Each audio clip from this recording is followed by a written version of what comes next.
법인의 잉여금을 집중적으로 좀 환원을 받아야 될 필요가 있는 기업 같은 경우에 이게 무상증여가 15%가 되는 거죠. 증여 특례를 하게 되면 자사주는 사업 무관자산이에요. 맞아요. 대표님 입장에서 소각이 됐을 때 사모님, 자녀. 안녕하세요. 중소중견기업 보스들의 골치 아픈 고민을 덮어줄 보고파TV를 책임지는 윤책입니다. 자, 오늘은 CEO 소각 플랜 두 번째 시간으로 옆자리에는 경영서술 전문가 이혁성님 모셨습니다. 네, 안녕하세요. 네, 안녕하십니까. 저희가 저번 시간에는 그 균등 소각에 대해서 얘기를 나눠봤습니다. 네.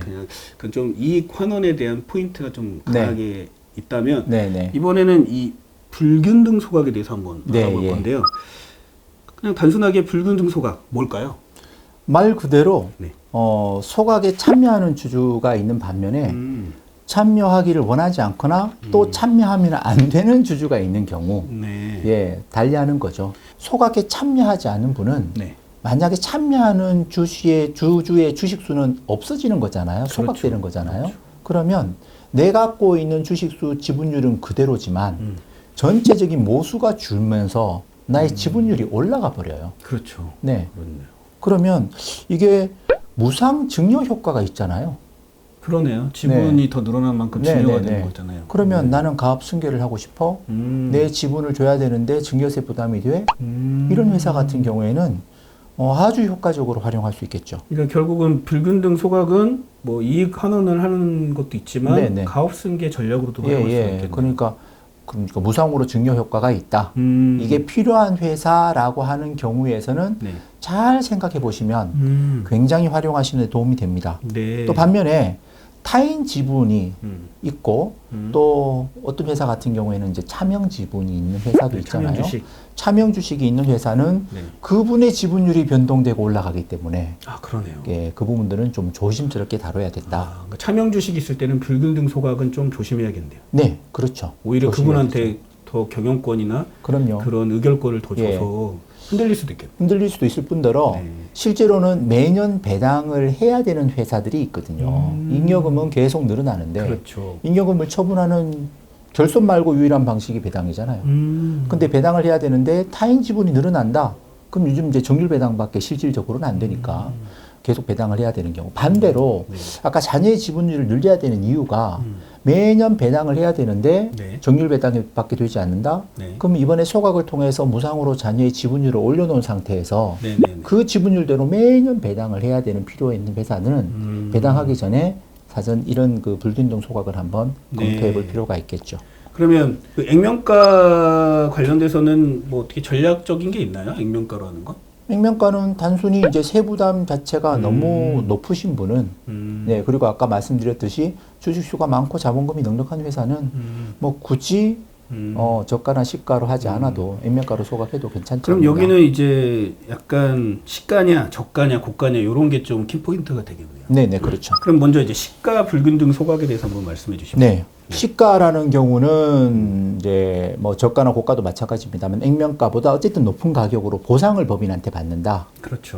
그러니까 특정 주주만 소각을 통해서 법인의 잉여금을 집중적으로 좀 환원을 받아야 될 필요가 있는 기업 같은 경우에는 효과적으로 쓰이는 거죠. 그래서 어차피 시가면 시가가 높을수록 환원할 수 있는 금액 자체가 높아져서 그래서 개인 자금 환원에 대한 계획이 필요하신 분한테는 유용하게 쓰인다. 그래서 미처분 잉여금 정리, 아까 말씀드린 우리 가지급 그리고 가업승계에 보다 더 효과적으로 쓸 수 있겠다라는 거죠. 대표님 지분이 한 40%, 그리고 자녀 지분이 60%인데 남아있는 40% 지분들을 어떻게 하면은 승계를 낮은 세금으로 잘할까? 요거 협의하고 있는 회사거든요. 근데 이제 대표님의 보유 주식 40% 중에서 20%를 시가로 소각을 하게 되게 되면 자녀 지분이 60%에서 한 75%, 15% 정도가 지분이 상승하는 결과가 나와요. 그게 무상증여가 15%가 되는 거죠. 자녀는 75% 지분 베이스로 앞으로 계속 배당을 해 나가면 소득세도 대표님보다는 낮고 본인의 자금 출처 계속 확보를 하고 대표님은 15%만큼 상속 증여서의 재산 자체가 자녀한테 이전이 되어 있고 그 상승분은 향후에 대표님이 상속세를 내면서까지 물려주셔야 되는 재산이 아닌 자녀의 고유재산을 자녀 명의로 키우는 것이 되기 네, 때문에 네, 네. 상당히 의미 있고 효과적입니다. 또 반대로 네. 또 이런 데도 있어요. 네. 정말 이번에 좀 정리해야 되는 주주가 있다. 근데 그분도 뭐 여러 가지로 고생도 하셨고 보상도 해주고 그럼 그분 지분을 받아서 소각을 하게 되면 그분한테는 정당한 보상을 하고 네. 자녀의 지분율은 올라가고. 결국은 이제 그 소각해서 하신 분만 세금을 좀 부담하시면 네네. 나머지 분들에 대해서는 뭐 네. 이렇게 지분 이동이라든지 자연스러운 무상 증여가 되는 예. 거네요. 단 이제 함께 고려해야 될 사항은 네. 시가로 하기 때문에 시가로 높을 경우에는 이제 의제 배당 차익이 되게 이제 커지게 되고 네. 거기에 대한 소득세 따라오는 건보료 부담이 크잖아요. 그 기존 주주의 그 소득률, 소득세 그 네. 부분들을 감안해서 이제 가격을 산정하는 거가 좀 중요하죠. 만약에 이분 대표님 같은 경우는 뭐 소득세를 얼마를 내고 있고 네. 어느 정도 수준인지를 봐서 거기에 맞춰서 어느 정도 해야겠네요. 그렇죠. 네. 그러니까 시가로 해도 기존 뭐 소득세가 그렇게 높지 않아서 이 정도 해도 뭐 크게 부담이 없겠다는 분은 시가로 하기는 거고요. 네. 그러면 지금은 시가 불균등 소각인데 이 저가 불균등 소각은 어떤 전략일까요? 네. 시가가 너무 높아서 이제 본인에 대한 소득세 부담이 높으면 실행하기가 또 쉽지 않잖아요. 자기가 너무 소득세가 높으면. 예. 그러니까 시가와 액면가 사이에 적정한 가격을 찾아가는 네, 그걸 이제 저가고 그러네요. 예, 그게 예. 저가가 되겠네요. 네네. 그래서 그 차익만큼만 배당 소득세 과세를 하고 저가 소각은요. 네. 잘 한번 생각을 해보세요. 네. 내가 시가로 내 몫만큼 찾아가게 되면 나만 있는 주주가 별도의 뭐 이익이나 혜택을 보는 거는 아닌데 원래 정해져 있는 시가보다 내가 낮은 가격으로 찾아가게 되면 네. 소각하지 않는 주주, 남아있는 주주는 또 혜택을 보잖아요. 상대방 이만큼 빼서 갖고 가는 게 맞는데 덜 갖고 가니까. 왜 덜 갖고 가니까 증여가 되는 거네. 예, 그러니까 덜 갖고 있는 곳은 남아있는 주주의 몫이 되니 증여가 되는 효과가 있는 거죠. 증여의제라고 그럼 봅니다. 이거 증여세가 발생. 맞습니다. 그래서 증여의제에 대한 이제 세금 부분들 따져봐야 되잖아요. 네. 근데 세금은 무조건 저가로 했다고 다 걷는 건 아니고요. 세금 내는 기준이 있어요. 아, 네. 네, 그럼 세금 어떻게 내는 되나요? 기준은 남아있는 주주가 얻는 이익이 네. 주식 평가액의 30%와 네. 3억 원 중 그 작은 금액을 초과하는 부분에 대해서만 증여세를 내도록 되어 있습니다. 네. 즉 시가의 30% 범위 안에 들고 그 주주 한 명당 3억 원이 되지 않으면 안 넘으면 저가로 해도 괜찮다. 아, 그럼 그만큼을 딱 잡는 게 그것도 어떻게 보면은 그 노하우겠네요. 그렇죠. 그게 컨설팅이죠. 아. 네네. 그러니까 이게 단순하게 보면 그냥 많이 지금 원래대로 받느냐 아니면 낮춰서 받느냐 이게 아니라 네. 어느 구간을 어떻게 잡느냐에 따라서 세금을 그거 역시도 안 낼 수 있는 전략이에요. 네, 그럼요. 그러니까 나의 배당 소득세도 줄이면서 네. 증여 효과도 있지만 증여세는 부담할 수 있는 그 지점을 찾아가는 거죠. 그러기 위해서는 좀 다양한 자료를 봐야 되고 그 주주 네. 개개인만의 상황도 다 체크해야 아, 그럼요. 기업의 개별 상황, 대표님의 계획에 따라서 다 다르게 전략이 돼야 되고요. 네네. 네, 누가 참여를 하고 누가 참여하지 않고, 그럼 가격, 시가, 저가라는 거가 시가하고 액면가 수많은 지점 중에 하나를 찾는데 네. 어느 가격들을 내가 산정하는 것이 가장 효율적인가에 대한 부분들은 정말 이쪽에 많은 경험을 갖고 있는 전문가하고 상의하셔서 결정해야 되는 부분이죠. 네. 이제 자기 주식 취득한 회사가 많이 있어요. 그렇죠. 예, 예전에 이제 우리 양도세율이 10%였을 때에 굉장히 많이 했죠. 그렇죠. 근데 자기 주식을 보유하고 있는 법인이 이거를 뭐 처리해야 된다던데 이거 어떻게 하면 좋겠느냐. 그래서 이거를 좀 소각하면 어떻겠느냐라고 네. 하는 회사도 있고 증여 특례를 하게 되면 자사주는 사업 무관 자산이에요. 맞아요. 네, 사업 무관 자산이다 보니까 특례 증여세율이 적용이 안 되는 거죠. 이걸 없애야 되거든요. 그렇죠. 그래서 이거를 이제 소각을 하려고 자하고 이제 상의를 하는 거죠. 그러니까 실제 사례에서는 그런 경우가 많이 많나요? 있죠. 예, 꽤 있습니다. 네네. 근데 이걸 처음에는 자사주 취득할 때 양도세를 냈잖아요. 그렇죠.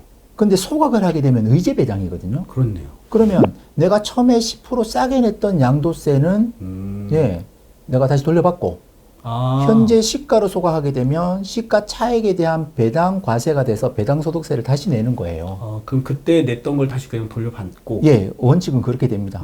이거 양도세가 아니고 이건 배당세니까. 그렇죠. 자기 주식을 취득할 때 네. 목적이 보유냐, 네, 예. 보유냐 매매냐 아니면 소각이냐를 정해야 되는 게 그것도 주촉이나 그런 네, 게 예, 있잖아요. 그럼요. 애초에 처음에는 보유한다고 해서 갖고 네. 있었기 때문에 양도소득세를 냈는데 네. 이제는 이거를 소각하겠다고 완전히 그 어떻게 보면 네. 목적을 바꾸는 거잖아요. 네, 예. 그래서 의제 배당 과세가 되는데 그러면 세무적 이슈는 뭐냐? 네. 그러면 현재 의제 배당 소득세가 옛날에 양도소득세보다 너무 높아버리면 힘들어졌잖아요. 그렇죠. 예. 네. 그러다 보니까 현재 시가는 되게 높아서 정상적으로는 배당 소득세가 굉장히 많이 나와요. 그래서 이제 저가 소각을 하자.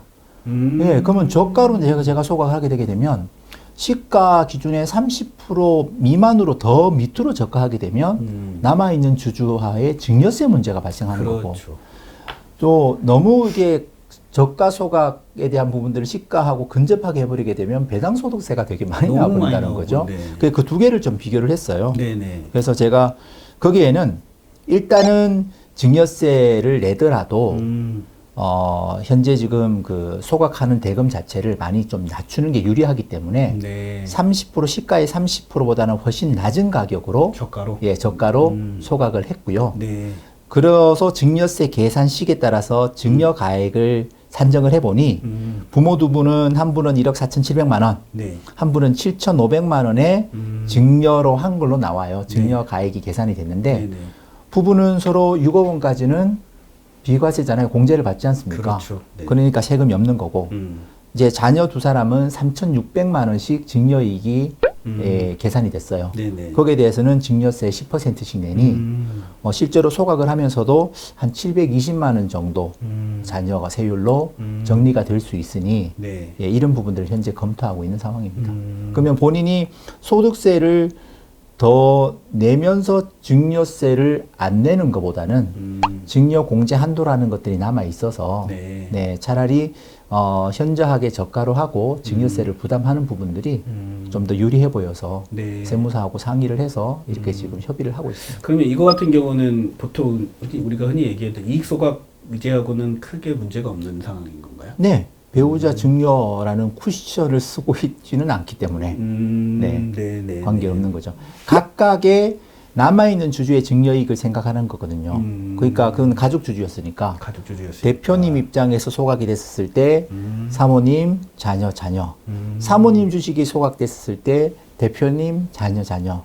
각각 주주의 증여이익을 계산해 보는 거죠. 이게 약간 역발상이네요. 네네. 그러니까 직접적인 증여 이슈가 아닌 네. 저가로 해서 어떻게 보면 증여가 될 수밖에 없는 그런 예, 상황, 그럼요. 주주한테 네, 되는 네, 그런 네. 상황을 이용하는데 그거 역시도 이제 네. 공제라는 공제라는 걸 것들 활용하는 활용을 하는 거죠. 이거는 좀 고차원적인 아주 전략이네요. 고차원적인 컨설팅입니다. 네. 단지 현재 예전에 취득했었던 자기 주식을 네, 우리가 소각했었을 때 네. 양도하고 배당 부분에 대한 세무적인 처리 부분에 대해서는 네네네. 이건 이제 세무사와 전문가와 조금 더 검토를 해볼 수 있는 부분이 있습니다. 이렇게 보니까 가족법인들이 주로 활용하는 아니 그럼요. 가장 좋은 방법이겠네요. 타인이면 증여세가 진짜 나오고 그러니까요. 쇠고 나오고 그렇죠. 그럼 부담이 되게 많이 되잖아요. 가족법인일수록 이런 저가 불균등 소각을 활용하면은 참 좋은 건. 예, 그럼요. 실제로 굉장히 고차원적인 컨설팅이에요. 되게 고차원적인 거. 아마 보시고 계시는 이렇게 주주님, 대표님 계시면 잘 쉽게 들어보시지 못했던 내용일 것 같고요. 불균등 소각이고 균등 소각이고 고가 전략은 그렇게 많이 쓰는 전략은 근데 고가 전략은 사실은 많이 쓰지는 않습니다. 네. 예. 고가는 내가 더 많은 금액을 내고 그만큼 내가 찾아가는 금액이기 네. 때문에 남아있는 주주하고는 증여 문제가 관계 있는 거는 아니거든요. 네, 본인이 세금을 예. 더 많이 내는 본인이 거고. 예, 더 많이 내고 더 많이 갖고 하는 거기 때문에 상관없다. 네. 보통 이럴 때는 내가 월급을 회사에서 덜 받아가거나 네. 별로 받아가는 게 없는 분들은 약간 고가 전략으로 가도 문제가 안 될까요? 그렇죠. 그러니까 고가 전략을 쓰는 분들은 네. 내가 의제 배당이 늘어나더라도 기존에 내가 신고하는 종합소득이 적거나 없는 경우에서는 내가 추가로 더 받더라도 네. 큰 세금에 대한 부담이 없을 수 있겠죠. 그래서 사실은 이런 전략 같은 경우에는 네. 이제 승계받을 자녀가 예, 소득이 적은 자녀가 이제 고가 소각을 하는 거고요. 고가 소각도 한꺼번에 그 해에 몽땅 소각하는 거하고 배당 소득세가 연 단위로 합산이잖아요. 그렇죠. 그러면 매년 내가 나눠서 소각하는 거에 따라서 세부담은 또 달라지겠네요. 달라지겠죠. 지금 말 나온 김에 네. 고가 소각, 시가 소각, 저가 소각을 좀 간단하게 비교 한번 해주시겠습니까? 네. 네. 시가소각은 내가 현재 과세당국에서 보고 있는 그 기준 가격 그대로 내가 소각하는 거라 당연히 거기에 차액, 액면가 차익만큼 세금은 내지만 네. 다른 주주와의 증여세 문제는 당연히 없죠. 얽히는 게 없다. 네, 얽히는 게 없다. 근데 저가로 하게 되게 되면 네. 남아있는 주주가 이익을 보고 있기 때문에 거기에 대한 증여세 문제를 꼼꼼히 계산을 해서 내가 내는 소득세 또 추가로 발생하는 증여세를 다 포함해서 세부담을 계산해야 되는 거고요. 네네. 고가소각 같은 경우에서는 제가 사실 자녀 승계에 좀 많이 활용을 했어요. 대표님께서 먼저 증여를 하고 네. 증여세를 조금 더 내더라도 많은 금액을 증여를 하고 작년은 증여로 인해서 취득 가격이 높아졌잖아요. 네. 근데 아까 말씀드렸듯이 즉시 소각하는 것들은 이제 과세당국에서 좀 불편해하니 이 부분들을 좀 연 단위로 나눠서 높은 가격에 통상적으로 한 30% 정도 이내에 고가 소각하는 것들은 다른 세무적 이슈가 전혀 없거든요. 네. 그러면 그 부분들을 시기를 각각 달리해서 소각하게 되게 되면 내가 증여세도 내고 배당 소득세도 내지만 네. 각각 저율에서부터 올라오기 때문에 둘이 합산하게 되면 실제로 받는 경제적인 혜택보다는 세부담이 굉장히 낮을 수가 있다. 이때 이제 많이 활용을 하고 있습니다. 네. 지분을 갖고 있다는 주주의 이제 권리를 최효율적으로 활용하는 부분이거든요. 여기에는 이제 상법도 보셔야 되고 세법도 보셔야 되는 부분이라 네.